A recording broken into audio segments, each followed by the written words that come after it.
Hey, it's Doust here, back with another round of answers and explanation. This time we're doing 4.3, the band of stability. Here we are looking at question number 1A. There was a lot of details and information in the introduction before this question, so make sure you went back and you actually take a look at that one. But we'll jump into 1A, which is for the elements shown below, calculate the numbers of protons, neutrons, and electrons. And in this unit, we're still assuming that all atoms are neutral. So for all of these, we have the atomic number written on the lower left, 12, 60, 77, 35, 92, and 77. That means that's the number of protons. So you can see my first row is just the number from the lower left, the atomic number.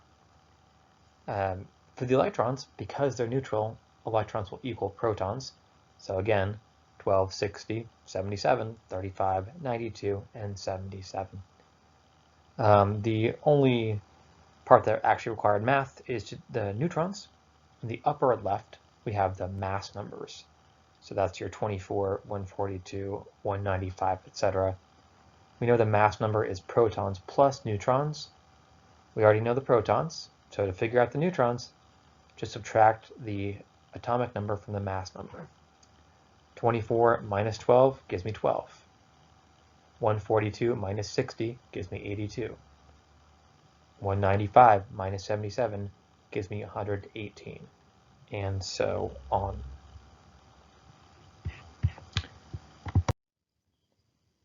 Okay, so the actual bulk of this assignment today was question number 1, B, and C, and I'm going to split that up into a couple different slides so it's a little bit easier to see.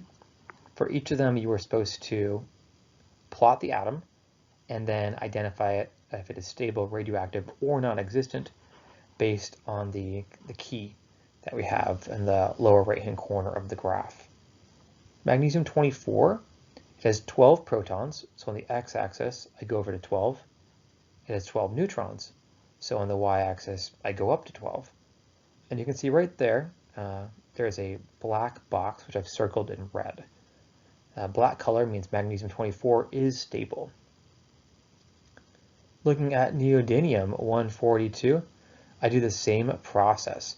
So it had 60 protons, so 60 on the x-axis, and then I go up to 82 neutrons on the y-axis. Neodymium 142 is also black colored box, so it is stable. Going slightly out of order, you can see bromine, 35 protons, and for this one, 46 neutrons, is a gray colored box. The gray colored ones are also stable. So it may not be the most common form of bromine, but it is a stable one. So first three, all stable, stable, stable. Moving on to the top part of the graph, I know that you can't see the number of protons on the bottom there, but if you can see the whole document, we're just going through the same process, figuring out the number of protons on the x-axis, number of neutrons on the y-axis, and looking at the point. So iridium 195 is kind of that yellowish orange color, and where it would be, there is no box. You see I kind of have a circle there, but there's nothing pre-printed. That means iridium 195 does not exist. Maybe we can make it in the lab, but it would be super, super, super unstable. It would immediately break apart. Unlike iridium 191, which is shown in the purple color, that is a gray colored box, which indicates that it is stable, naturally occurring. There you go. Uranium-238, you'll notice, is a white colored box. I've circled there. So all the white colored ones mean that they're radioactive. And radioactive means that they are stable enough to exist, but they break down over time. And we've already seen that uranium can break down via fission reactions. Now, uranium-238 doesn't do that one per se. It actually goes through a different process. But radioactive in general means that it's not going to last for a long time. All right, number 2. Were there any atoms that didn't have a box? What does that mean? Well, we saw iridium-195 didn't have a box. That means it does not exist. Number 3, why are there two different atoms of iridium? Well, they're isotopes of each other. They've got the same number of protons, but different number of neutrons.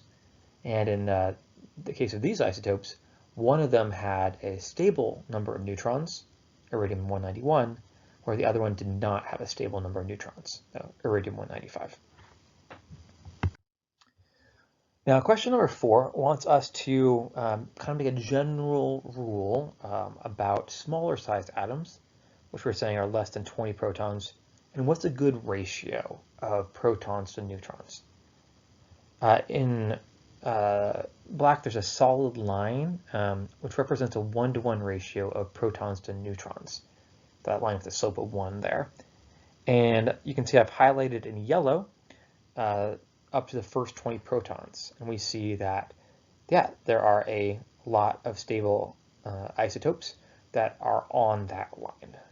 So in general, if you've got a smaller sized atom, protons equal neutrons is stable.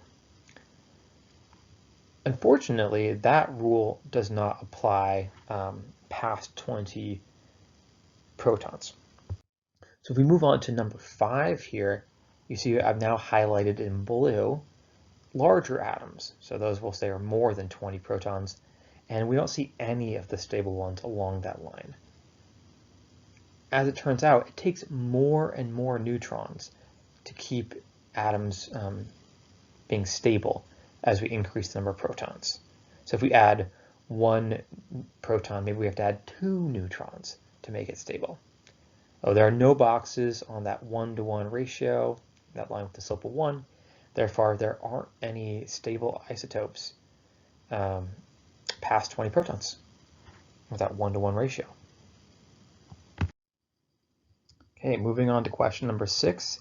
It says, imagine a chemist was trying to create an atom with 60 protons and a mass number of 155. Would this be possible? Why or why not? 60 protons and a mass number of 155 means there would have to be 95 neutrons. So if I go over to 60 on the x-axis and up to 95 on the y-axis, you can see, as I've circled there, no box, indicating that that isotope could not exist. And last is number 7. If an element had 90 protons, how many neutrons would be a good number for it to be stable? What element is this? So 90 protons, I can tell from looking at my periodic table, is thorium, Th. And if we look at thorium, there is only one stable isotope. So I've circled that one, circled that black box. That's thorium-232. And if we look at the average atomic mass of thorium, it's 232.04, indicating, yeah, most thorium in existence is that stable isotope. Looks like there is one kind of common radioactive isotope of thorium, but otherwise there's not really much else there. All right, I hope this helped. I will be continuing to do this process for the harder assignments, and I hope you are having a good time learning at home. Hope you are safe, and let me know if there's anything you need, whether it involves chemistry or not.